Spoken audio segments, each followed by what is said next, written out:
There's three. Ugh. This hot mess express in me. Remember what we said. 19 villanelles. 19 lines. The whole thing's gone 19, Mr. King. Yeah, it has. You remember. There were three. Rick Anonsky, Russian spider, cowboy loose from the city, spinning rings from each limb, 7 legs, one sacrificed in battle with a hook for a nose in the face of a bishop in rags. Standing there on 12th Street thinking he's got his thumb on the button, shocked with the purpose in me to extend an audible reach, calling him out on his name, and the echo transmit my beam, anchoring his middle leg back to me. What? Rufus Manson took my picture. He sold snake oil on the side. All those red-eyed woodland critters said Rufus was a dangerous man. Sore posture of my youth to have leaned on that tree to let him get a good look at me. His dank basement was lit by an eastern window just atop the hill, so sunrise met him tinkering with his plates and powders, and in the evening he navigated by feel in the transformed darkroom.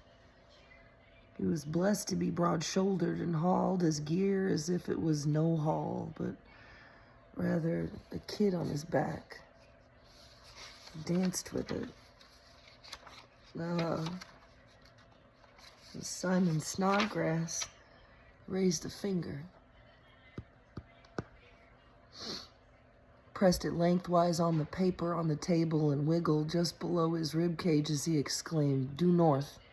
It's a fact," and spat in the face of the mewling excuse with his ears laid back, the cur-cullied favor in return for such insolence.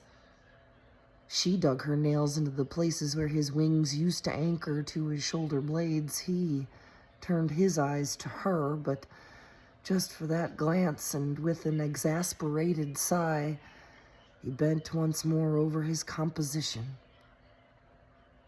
She focused on the doorway behind his shoulder and compelled the light source through and around her right eye, spelling his name backward into her iris, where he read it as if it was hers. When his nose caught wind of the jasmine, she'd already laid her compass on the table. He shivered as he watched the arrow bend in her direction. A scarecrow in the crossroads. Dorothea said to see if I have such a mole about me as your father had mentioned. And the trench coat answered, and the sun bleached its wool white. When he raised the temple, he concealed a copper Kalashnikov keychain. It was in the left breast pocket.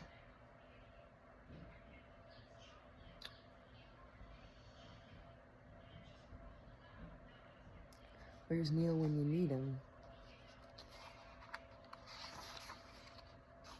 I still see you cross-legged in your underwear singing the baby to sleep, while I wailed and curled in silent terror over what I'd seen.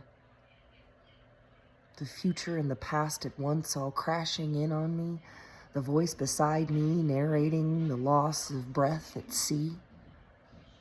I heard you as my lungs filled with the sailor's pride of knowing beyond sight and sound, of failing wings to flight, of loving arms positioned beneath a crooked crown. The code of coping threw me a rope, ensured your silent side. And the helicopters wondered how I kept that balloon afloat when it was so heavy. I don't know what this word heavy is you speak of. It's so light.